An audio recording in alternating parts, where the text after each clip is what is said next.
Hey everyone, and thanks for jumping back into the Cryptoverse. Today, we're going to talk about Bitcoin, dubious speculation. If you guys like the content, make sure you subscribe to the channel, give the video a thumbs up, and also check out Into the Cryptoverse Premium at intothecryptoverse.com.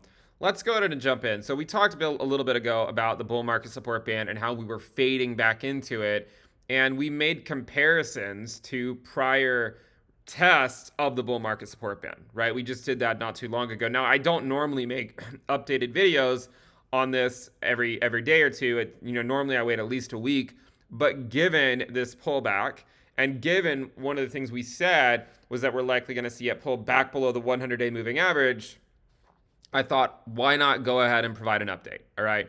And one of the things I've said before is that if you're a bull, you will find the reasons to be bullish. If you are a bear, you will find the reasons to be bearish, okay? And so we must understand that we all have a bias, right? Even me, right? We all have a bias. We of course try not to, but we all sort of in our minds we can be convinced about where things are ultimately going. And so we could easily have a bias and we sort of look to confirm that bias. I think hopefully that makes sense. But what I want to do is I want to look back and really compare where we are to prior tests of the bull market support band, and I will outline my general concerns, right? So when we tested the 20-week SMA back in September of 2021, we even anticipated that test, right? We said, August rally on up, back tested in September. September is normally a bad month for Bitcoin, and then go to new highs. We tested it here. What's interesting about this test is I don't really think it's the most comparable today. This is not the most comparable type of move because this really came at the end of a massive bull run, which, this has been a bullish move, but I wouldn't say that it's, a massive bull run. It's just been a 70, for the total market, it's been about a 70% move off the bottom. For Bitcoin, about a 100% move.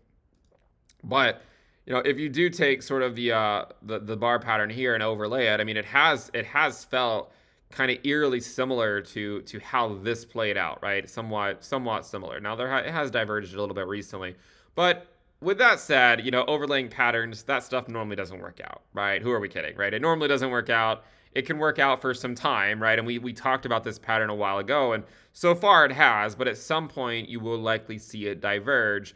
And so rather than compare to really the tail end of this bull market, I think you have to compare to 2019 and 2020.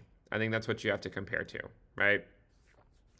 And when you think about what happened in both of these situations, I think we need to better understand, right, like what was going on in the macro, what's more similar today to those periods back then, what's different, and what can we learn from that, right? So the first thing I will say, we put out a video a while ago talking about this idea of a summer lull starting in mid-April, right? We said, hey guys, there's a chance that this rally is going to fade in mid-April. Now, we did leave the door open for a final push higher in June, although, again, it could happen. I do think it might be difficult for it to happen. It doesn't mean that it can't. Who knows what's going to happen, right? Who knows? You could see a final push higher in June.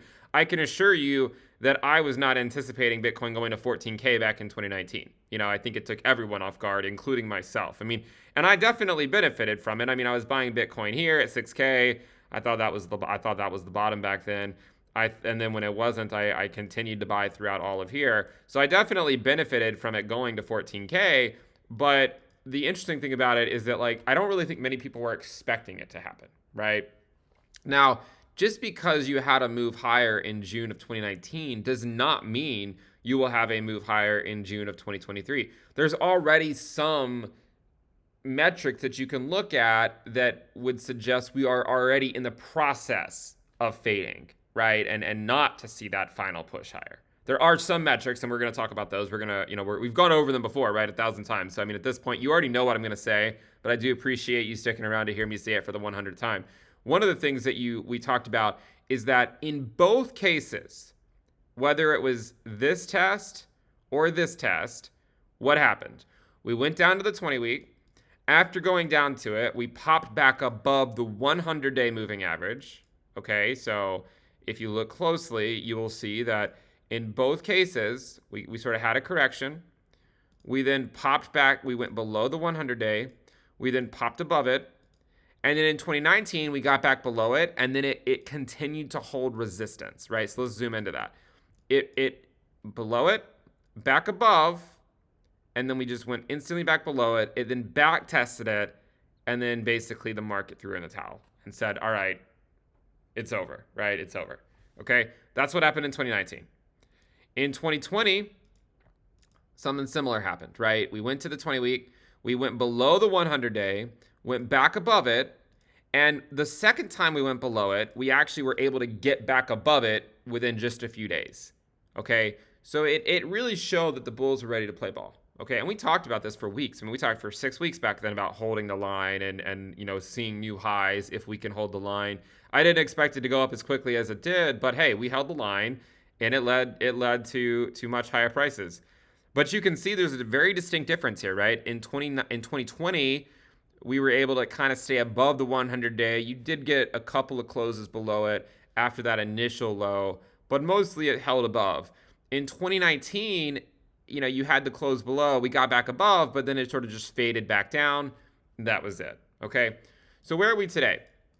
So we had the close below it, right? You can see here we had the close below it. This was the daily close below it. We got back above it. Now we find ourselves back below the 100-day. Now, we just opened the day a few hours ago, so who knows where the 100-day is going to be by the end of the day or by, say, like the end of the week. But the 100-day right now is at 26,889. So at the time of this video, right, we are below the 100-day moving average. And so I think the next few days will be somewhat instrumental in trying to figure out if Bitcoin is throwing in the towel or if it's, if it already threw in the towel back in April, right? So again, there's this idea of is the summer going to sort of be this lull, really similar to what we had back in 2021? Again, and what's interesting is that this high in April of 2021, at least so far, was legitimately on the same day, April 14th. And then if you go back, if you look at today, this high here, again, guess where it was, right? It was April 14th. I mean, legitimately like the same exact day. And of course, there are some other similarities as well. We had, this rally here. It was in January, right? Your first initial rally. Guess when this one was, right? It was in January. You then had a secondary peak in February and then a third peak in March, just like over here, right? You have a secondary peak in February and then a third one in March. So you have sort of the 1, 2, 3, 4 move. We went back down below the 100-day, even over here, got back above it, and then faded it back down. So the May rally was just a lower high, right? It was just a lower high, and it wasn't anything more. So that's the question, right? Is it just following the ghost of 2021, right? Is it just following that? One of the things that I continue to think about is I'm just trying to be honest, right? I mean, I honestly don't know what's going to happen. I am somewhat skeptical of how much longer things can, that it can show strength. And I am somewhat open-minded to the idea of a push higher, but I'm also kind of pessimistic about it too. Mainly because the we've really seen a lot of similarities already play out with this time and 2019 without the June top. Okay. One of those similarities, of course, is if you go look at, say, like weekly candles, if you go look at monthly candles. Let's go take a look at monthly candles. So monthly candles tells a different story than you might see on other time frames. Like if you think that we have to rally through June just because we did in 2019, you might want to consider this other idea that, and if you look at like Heikin-Ashi candles, you'll see that once we had sort of a candle in the pre-halving year that started to fade, where the candle body close was below the prior one, that was it, and I mean, we just had that. Another way to look at it is to go back to regular candles, right? So let's go back to normal candles and go overlay the 20-week, the bull market support band. Once in 2019, once we got above the 20-week moving average, so once we had a weekly or a monthly close above it, we only had really, two more candles that continued to the upside, right? Only a couple more. And we've already really kind of had that. I mean, we had this initial one and then we had three more. So in terms of time, you could argue that it's already played out. Remember, in 2019 or in 2018, Bitcoin bottomed in December. This time it bottomed in November. And so you could argue that this was December to June. Perhaps this is November to April, right? I mean, if it were to go to June, it would actually be a longer rally than what we had back over here. Maybe you would just some pullbacks in between. But again, I do think it's important to compare these things as closely as we can. If you actually look now, you'll see that we just had a monthly candle. We just had a monthly close, but we just had our first red monthly candle for this year. And this is something we've also talked about, right? I've said before, right? The pre-halving year, we always tend to get ahead of ourselves and everyone gets excited. And then what ends up happening is people call for new highs, they call for outrageous prices, and then we just kind of fade back down. And the real rally doesn't really come until sometime after the halving, right? That's what historically happens. I can't say what has to happen this time because no one knows. I mean, if the Fed comes out and prints another $6 trillion, then again, we put on our rally caps. But that's probably not going to happen. I mean, inflation is hot. Core inflation is still running at 5.5% like it has been all year. So I don't really see any likelihood here that the Fed's going to start printing a ton of money. Not at least anytime soon. So from that perspective, you could argue that the market is already fading the move, right? You could argue that the market is already fading it, okay? Now, one of the things that I come back to a lot is interest in crypto, right? Social interest, right? I can't help but feel that the market participants are becoming uninterested, right? No one cares anymore. Now, you might say, well, when people stop caring, that's a good time to buy, right? And I mean, I think if you have a long enough time horizon, that's generally a good idea. I mean, not financial advice, right? As long as you have a long enough time horizon, that generally works out. Be that as it may, one of the things that we also have to consider is that when social interest is in a downtrend, what it means to me, maybe not with Bitcoin, because Bitcoin I think is the relative safe asset compared to the other cryptocurrencies. But what I struggle with is that when Bitcoin holds the line, okay, when the 20-week held in 2020, Total 3, the altcoin market, was also holding the line. So what that tells me, or what it told me back then, was that the altcoin market was ready to take off, right, with Bitcoin. It was holding the line. It showed that liquidity was coming into the market, right? And it really showed there's people coming in, YouTube views were going crazy. I was getting a ton of new subscribers, and social interest was going up. And that's the idea, right? I mean, if hundreds of thousands of people are flooding into the asset class, then liquidity is increasing. Therefore, the higher risk assets within that asset class, namely the altcoins, they tend to do well. So you can see that in 2020, Total 3, the altcoin market, was in fact holding the line, right? It said the market was relatively healthy. And guess what happened? Bitcoin was holding the line, and the rest is history. Now, in 2019, Total 3 was not holding the line. And this is what I keep coming back to, right? I've said this before, that Total 3 showed us in 2019 when the rally was over. Once we had a weekly close below the bull market support band, that was it, okay? Total 3 was done for the year. I mean, it basically just bled for the rest of the year and we only started to go back up in January of the 2020. And in this case, we rallied into a recession and then plummeted and put in, this final low here. It was more or less, a double bottom on Total 3. Arguably, it was actually a slightly lower low, I think. I mean, if you look at the lowest point in December 2018, Total 3 was at 28.37 billion. This one here, 27.627 billion. Okay.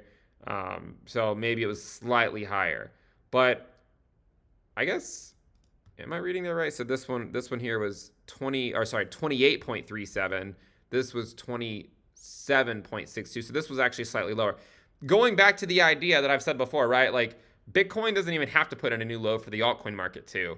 And if Bitcoin does put in a new low or even retest the low, then where does that leave the altcoin market? Nowhere good if that happens. So I keep coming back to this idea, right? Like if the altcoin market gave us the signal here that the market was weak and it's doing the same thing now, why should I assume it's any different than 2019? That's what I keep coming back to. And this is one of the reasons why I've refused to really even talk much about the altcoin market. I mean, I know a lot of people want me to talk about altcoins because they're like, well, what about this new meme coin that launched? But guys, I mean, I've said before, I think we're just in the phase where altcoins systematically bleed back to Bitcoin. And I know there's a ton of meme coins that are launching and you guys are some people are just loving it. But I'm telling you, I know where it ends. I saw the meme coin rally in 2019 in the first half of 2019, and it did not end up anywhere you really want to know about. Okay? Basically all of those meme coins launched back then just went asymptotically to zero. And they've been bleeding against Bitcoin for the last 4 years.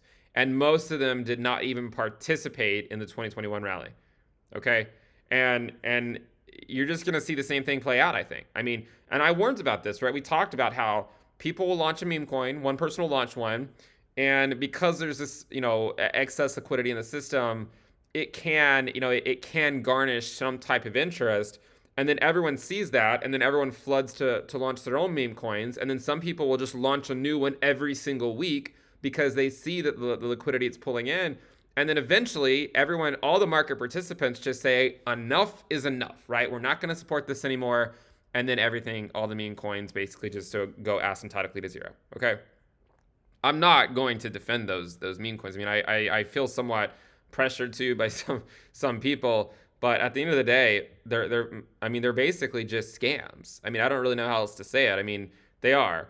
And posting a funny picture next to the meme coin and saying you have a great community it doesn't mean a thing. Not at all. Not one, doesn't mean anything.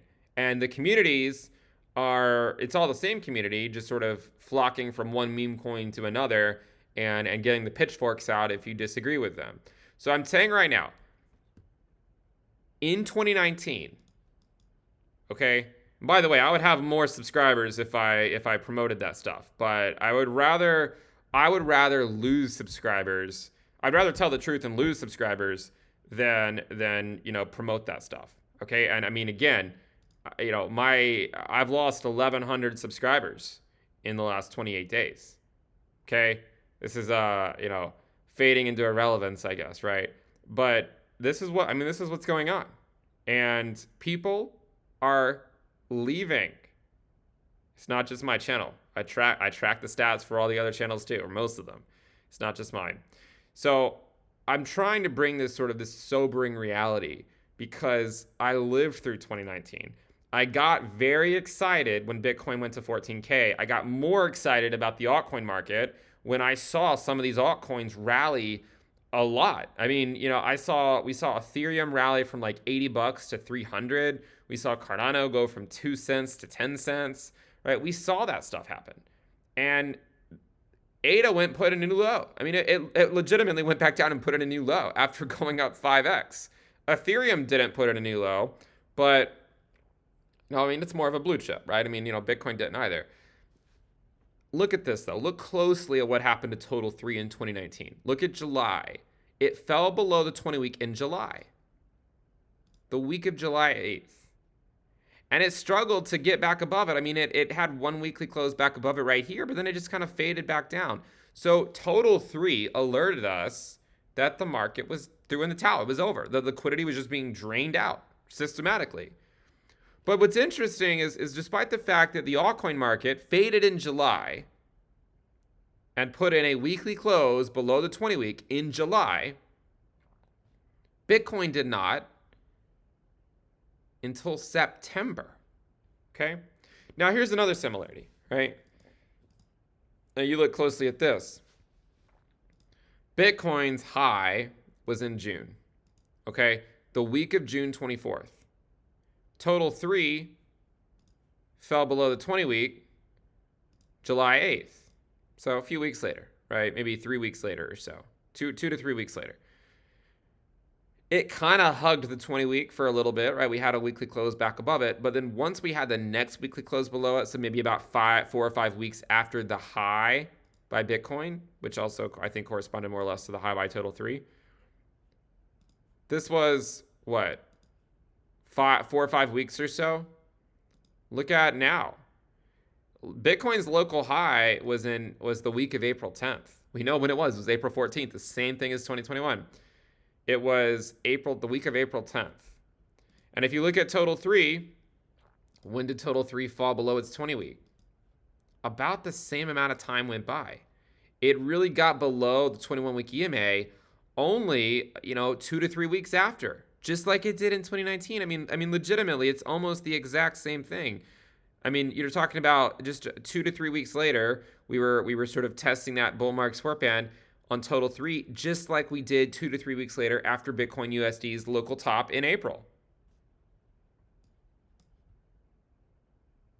So, I can't shake the feeling that total 3, the altcoin market, is telling us something, and I'll provide a counterpoint in a little bit for the bull sitting in the back.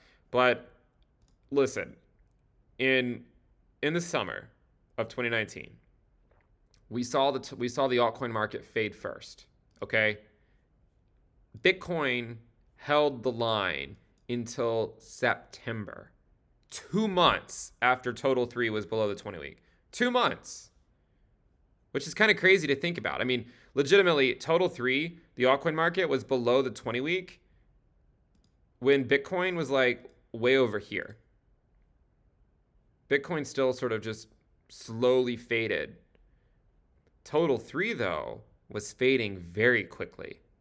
So what does that mean, right? What does that mean? What does it mean to me anyways? Again, I've said this before. To me, what this means is that liquidity from the altcoin market is going back to Bitcoin, okay? So what happens, I think, is that people sell their altcoins or they capitulate, and they might just go back to USD, or they might go to Bitcoin, right? Because they think, well, Bitcoin's relatively safer. And more people start to pick up on the idea that their altcoin just bleeds to Bitcoin over the macro scale. And I mean, some of them are oscillators. I think you might make the case that ETH is an oscillator. I mean, even though it's been putting in lower highs since 2017. But at the end of the day, total 3 was bleeding profusely 2 months before Bitcoin went below its own 20-week SMA. 2 entire months. By the time Bitcoin went below its 20-week back in September, the week of September 23rd, total 3 had been below its own 20-week for 10 to 11 weeks. 2.5 months of total 3 being below the 20-week before Bitcoin even got below it. And the reason that Bitcoin held up so much longer is, in my opinion, because, first of all, there's a lot more liquidity in Bitcoin, so it can absorb more selling for a longer period of time. And by this point in the market cycle, so much of the liquidity from the altcoin market has been sucked up.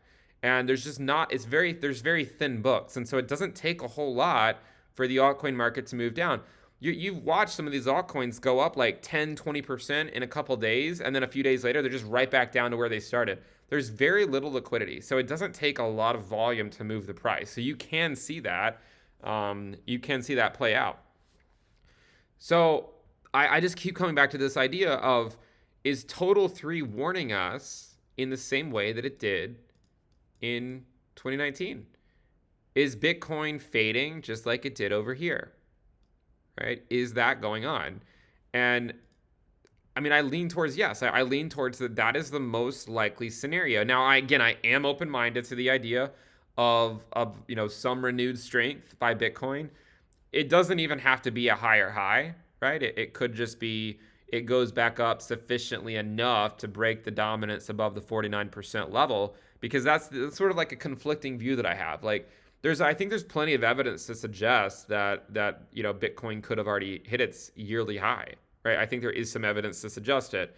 The counterpoint could be that the dominance of Bitcoin hasn't really broken out above 49%. And sometimes it takes a rally by Bitcoin to break the dominance above that critical level. That's what happened in 2018. That's what happened in 2019. Now, the counterpoint to that is that when it happened in 2018, the rally that actually got the dominance above that 50% level, which was the prior range high, occurred on a lower high. It wasn't even technically a high. It was sort of like Bitcoin rallied and had a false breakout above the range high.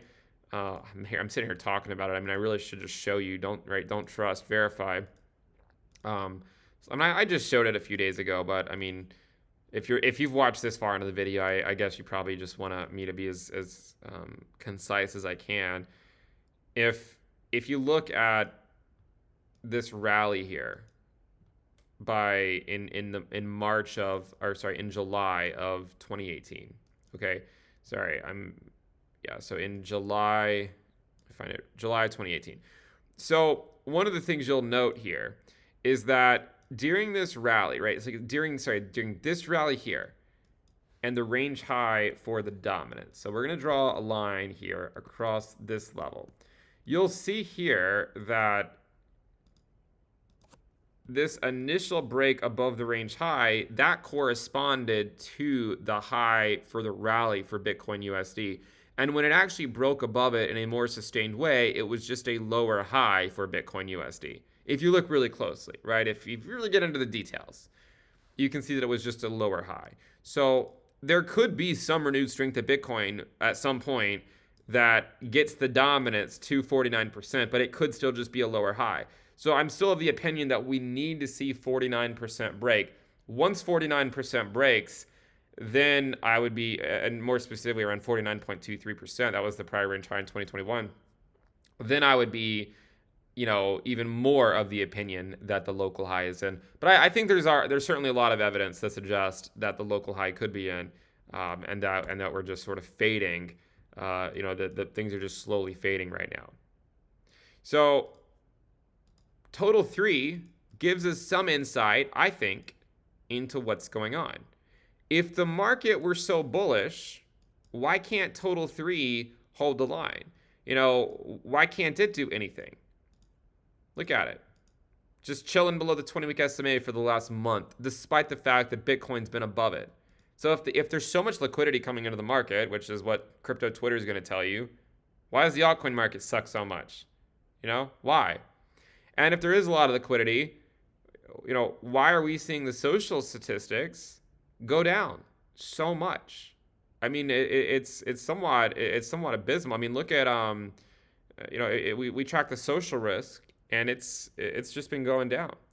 And again, if you look at my channel, I mean, 1,100 lost subscribers over the last 28 days. 1,100. Something. I mean, it's 1,100 people that say, hey, we don't care about this anymore. You know, maybe we're gonna go watch the other guy that's gonna talk about the meme coins. But again, I track those channels too, and they're also losing subscribers. So, well, maybe not. Maybe they're losing views, maybe not subscribers. I mean, it depends on which channel you're looking at. But I prefer to just pick on myself, because that's the easier thing to do, right? And you can see 1,100 subscribers lost. So if there's so many new people coming into the market, right, where are they? You know, and I think that's the thing you have to consider is who's the marginal buyer of your altcoin bags when people are legitimately leaving crypto, okay?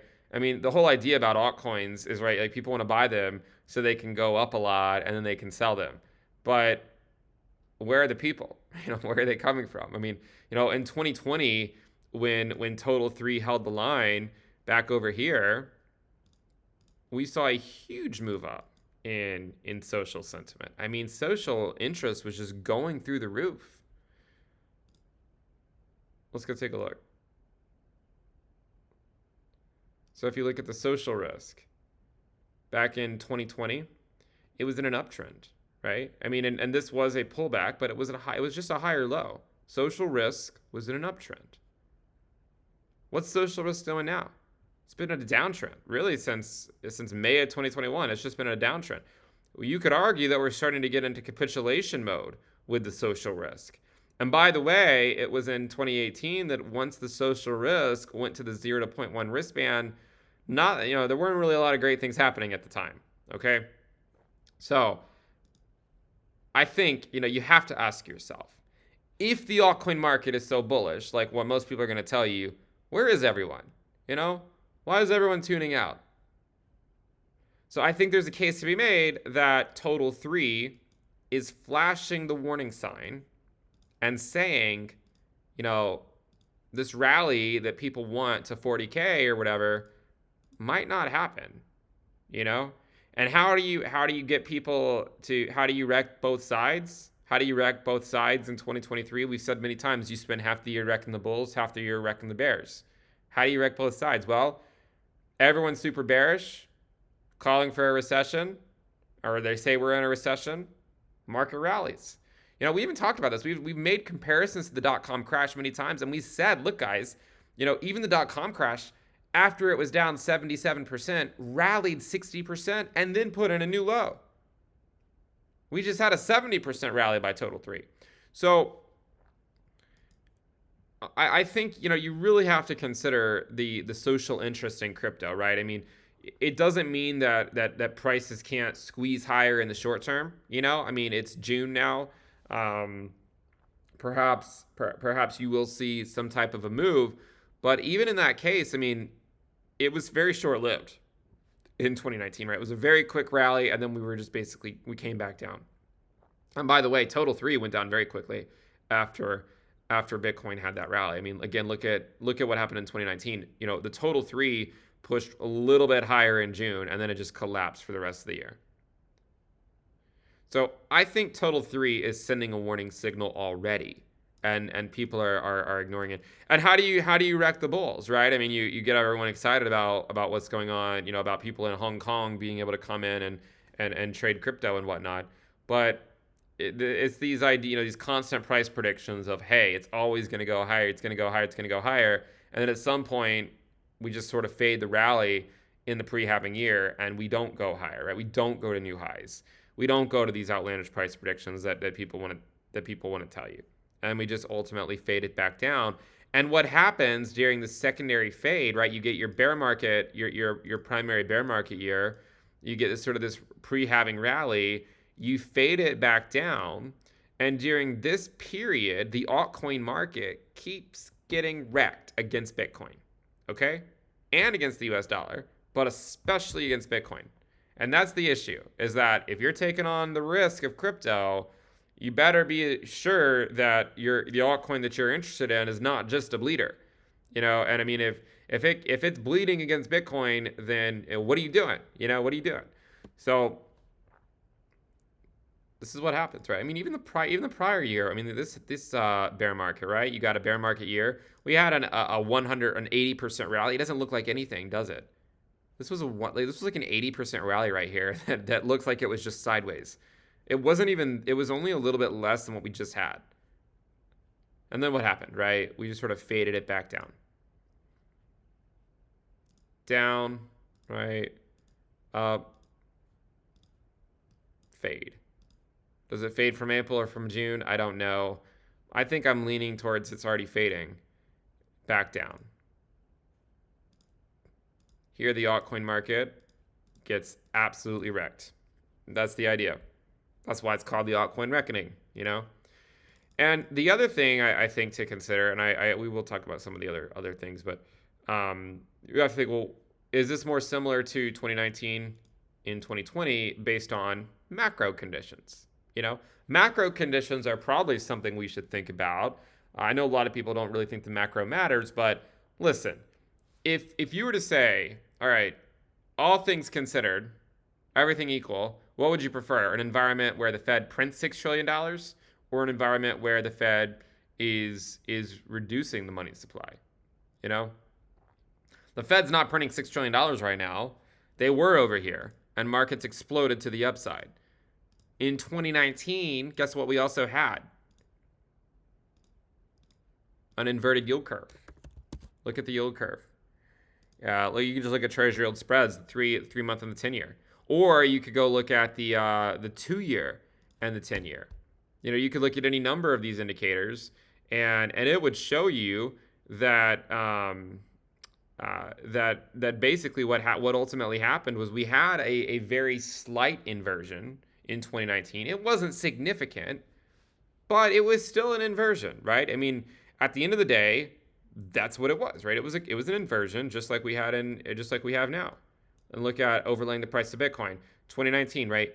We had an inversion here, and if you look closely, the high for Bitcoin was in before the 3 month reached its furthest inversion against the 10 year. The high was already in. So Bitcoin USD peaked in June. The deepest inversion by the 3 month and the 10 year was in August. So just 2 months before. So Bitcoin USD hit its high 2 months before the deepest inversion of the 3 month and the 10 year yields. Just 2 months before. Okay? Now look at where we are today. Bitcoin hit this high in April. And guess what? In May, we reached a new, a deeper inversion level than we had in April. And there's a chance we're going to even take that out here in June. And then it would be a 2 months. I mean, the potential peak by Bitcoin in April would be 2 months before the deepest inversion of 3 month and 10-year, the 3 month and the 10 year yield. And guess what? I mean, from here, once we had the uninversion, Bitcoin just sort of faded that, right? Now, some potential counterpoints to this idea is, what if the US economy is more resilient than people think, right? It has been. And if the JOLTS report from today is any indication, then the labor market is still pretty tight. And if that's the case, then perhaps the deepest inversion of the 3 month and the 10 year doesn't happen for another 4 months. And if that's the case, then why can't Bitcoin push back up to the upside? So those are some counterpoints. And I think it's important to understand the counterpoints. But that's why I say, how do you navigate a market with this much uncertainty? Because I think you can make the case either way. I mean, I suppose the bull case for Bitcoin, it's not what most people are telling you. I mean, I think the bull case is just that there could be so much liquidity in the altcoin market that if and when it bleeds to Bitcoin, it could support, higher Bitcoin prices. Like, that would be the bull case. And with people, launching all these meme coins and people just posting addresses and whatnot and begging for money, and some people giving it to them, right? Like, there is some evidence that there's still a lot of excess liquidity out there. So if and when it goes back to Bitcoin, then could that lead to a higher price on Bitcoin? And I don't know. I mean, I don't know how much, if there's sufficient liquidity in the altcoin market to support that. I don't know if there is or not. It's so hard to know where it turns. Normally, where the market turns in an obvious way is when the dominance breaks the range high. And it hasn't done that. Well, it kind of did, right? But we saw Bitcoin dominance go above 49% when it went to 31K. If you look at lower time frames, we have it even on the live stream. We saw Bitcoin dominance go just above 49% at 31K. So you could argue that it was already kind of broken, but it wasn't really broken in a sustained way. And so I would be looking for, this lower high that we're potentially getting, or it could rally above the April high. But again, when it passes the range high on the Bitcoin dominance, I think that would be a clear risk off signal, just like it was in 2019 and just like it was in 2018. Both times the dominance broke the range high, it was a clear risk off signal, because it showed you that it showed you that people were capitulating in the altcoin market. There's this idea that the Fed just has to drain the liquidity from the system. And it's taking a long time. And it should take a long time because they printed so much money. And they're spending forever, right? Month after month, raising rates and QT, trying to drain that liquidity from the cryptoverse. I mean, not from the cryptoverse, right? But from the markets. And of course, crypto is sort of the furthest along the risk curve. They're trying to drain the liquidity.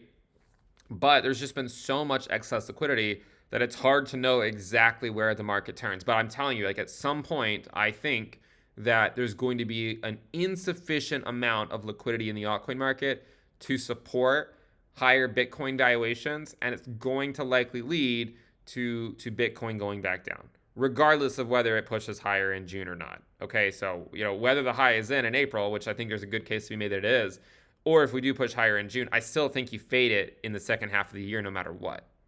That's my guess. I think no matter what, it fades in the second half of the year. So this is something that I think we have to still contend with, is if the market is so strong, like people say, then why is the altcoin market so weak, just like it was in 2019? To me, the reason why Bitcoin is above its 20-week and altcoins are not, on average, is because people are leaving the relatively higher risk assets for the lower risk asset of Bitcoin. Now, if you tell someone that's only interested in equities that Bitcoin's a lower risk asset, they would laugh at you. But it's all relatively speaking, right? And you could argue that in tech stocks, people are doing the same thing, right? They're going to the relative safety of Apple. They're going to the relative safety of Google or Microsoft, right? It's not to say that those names can't get hit if we go into a recession. It's just that they have more liquidity and they probably won't get hit as much. Take a look at Apple. Take a look at what do I want to show you here? I want to show you price drawdown from the all-time high for Apple. Look at this. The drawdowns from the all-time high are not even that bad. I mean, 20, 30%. And now we could have a bigger one coming, but it shows you that there's just so much more liquidity. It can absorb hits a lot easier than some of the other stocks, like some of the micro cap stocks. I mean, think about it like this. Apple, where it currently stands, is not even that far below its 2021 high. I mean, if you're not following equities, I would encourage you to do so. I follow them a lot. I don't really make videos on them that much because I don't, my audience didn't really come from the Equityverse, but I'm trying to get them more interested. Look, I mean, Apple's only 2.5% below the 2021 high. Think about that for a second. That's why being diversified across asset classes isn't the worst idea, because there are some ways that you can still see your portfolio do well if you're diversified. Now, if you compare this, right, if you compare Apple to some other stocks, right, then those other stocks don't really look that great. Rather than pick on any individual stock, maybe I will still, but look at the Russell 2000 from the high. It's down 30%. So you have Apple that's basically sitting at the prior high. You have the Russell 2000, which are lower market cap companies. They're down 29%. Perhaps this is the analogy to the altcoin market, right?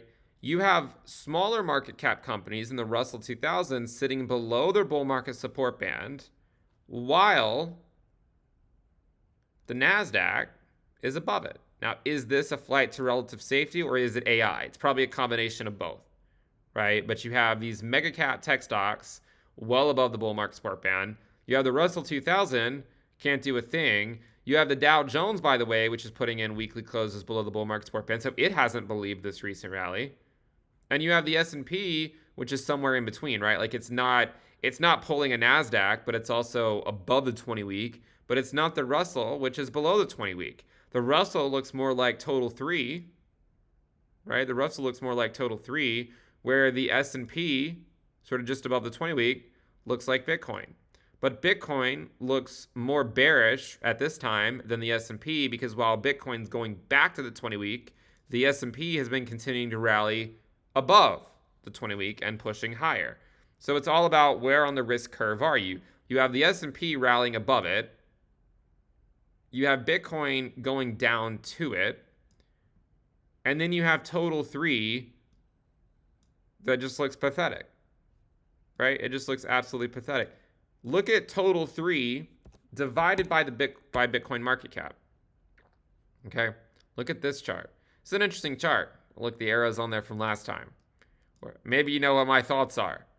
But look at this. It's an oscillator. Everyone believes these things don't oscillate. But look, look at this path, if I could find it. it just oscillates, you know? And I think we always want to believe that this time is different, but it tends not to be different. And so that's why back in Q1 of 2022, I said right here, I said, it's time to put on your maxi hat because the altcoin market is likely going to bleed against Bitcoin for the next, year and a half to 2 years. And it has been. I mean, from this level, from January 2022, this is down 37%. Most of the altcoin market is just looking somewhat pathetic, to be completely honest. With the exception, I mean, Ethereum's holding up okay, but in time, I think it too will fall on its Bitcoin pair. Um, so just something to consider there. I think that I've said this before, right? The dominance should go up no matter what, whether Bitcoin goes up or down. We've gone up for 4 months. We just went down in May. The dominance still looks bullish to me. I mean, I know some people look at it and say, well, it's kind of down to 47.64%. And my response is, well, so what? I mean, just a few weeks ago, it was at 43%. And now people are getting up in arms because it's back to 47.6%. To me, this just looks like some type of consolidation. I mean, and it's just consolidating before an eventual move higher, is my guess. Okay. So you have an inverted yield curve like 2019. You have Total 3 putting in weekly closes below the 20-week SMA just a few weeks after Bitcoin's local high in April, just like it did in 2019. And the social risk is going down. It's not leveled off. I mean, again, like there's a difference between it going down and leveling off. If it's leveled off, then it shows you that everyone who's going to capitulate from the altcoin market already has done so. If it's still going down, then you could argue there's still more room for people to throw in the towel. Okay. I also think there's a case to be made that because we spent so much time up here and there's so much money printed, it's just taking a lot longer to remove that liquidity from the altcoin market. And that's why the dominance is taking so much longer to sort of break this range high. But again, in time, I do think it will break. I think fundamentally the dominance is very bullish. And if the dominance is bullish, it's not a good thing for altcoins on their Bitcoin pairs. And if the dominance is bullish in the pre-halving year, then it tends to not be a good thing for altcoins on their USD pairs as well. That's what history tells us. Okay. Doesn't mean that it has to happen, but that's just what history tells us. And as I said before, right, like the biggest counterpoints to all of this is that, well, what if there's more liquidity that, than we can possibly imagine in the system that still needs to be sort of drained out? And if that's the case, then yeah, like you could see some renewed strength in Bitcoin. But I'm still thinking that if you do see that renewed strength that sends the dominance over 49%, it would likely also correspond to the altcoin market bleeding again on their Bitcoin pairs, because it was in March of 2023 when we held the line at the 20-week here and the dominance just shot up. Okay, you can see the dominance came down. Bitcoin went down to 19K, 19 to 20K, and then it went all the way up to 31K, and during that process the dominance shot up. So that's kind of what we're looking at right now. Okay, and I can get the idea that we could hold the line and we could get another push higher, but if it happens, then what I would say is don't look so closely at the price. Just look to see when the dominance breaks 49% in a sustained way, and that would, to me, that would be the risk off signal. And you could still see the dominance break 49% in a Bitcoin downtrend. I mean, don't forget that this rally by the dominance over here, especially this one right here, this was in May to June of 2022. What was going on in the market then? Bitcoin was going down and the dominance was going up. Okay, so the idea is that this rally by Bitcoin won't last forever, and then when it falls below the 20-week SMA, the altcoin market bleeds back to Bitcoin, and during that period, the dominance should go up. So that is, I mean, I know we've covered a lot, but I mean, that's kind of what I think about the market right now. Social sentiment's going down. We have an inverted yield curve. The Fed's still raising rates. We still have QT. We're likely going to fade for the second half of the year. And then early next year, sometime early to mid next year, sentiment really should start to change quite a bit. And then things will start to look back up again. But I can't help but think that the altcoin market is flashing a warning signal and a lot of people are just wanting to kind of ignore it and assume that the altcoin market is strong when in reality it's been exceptionally weak. And here's something to consider as well. If the altcoin market is so strong, it literally just came within 4% of its March low. Within 4%. To give you an idea of what Bitcoin would have to do to get back to its March low, maybe not from where it currently is, but from this low here, it would have had to drop another 25%. So you can see the altcoin market is bleeding back to Bitcoin. I mean, it's clear as day. We can cherry pick any individual day or hour and try to make the case that it's not, but it is happening.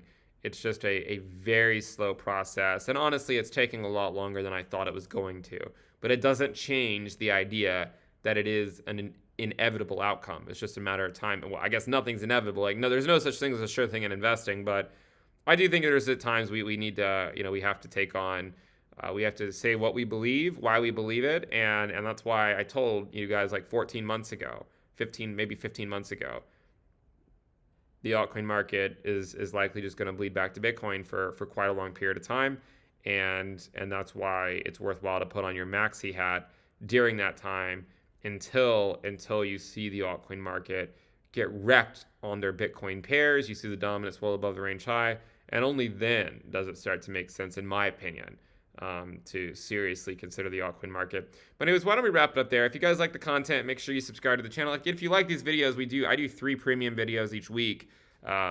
Similar types of ideas. So make sure you check it out into thecryptoverse.com. I'll see you guys. And by the way, if you're not subscribed, make sure you subscribe, and maybe we'll make this go from negative 1100 to negative 1000 or something. I don't know. But anyways, thank you guys for tuning in. I will see you guys next time. Bye.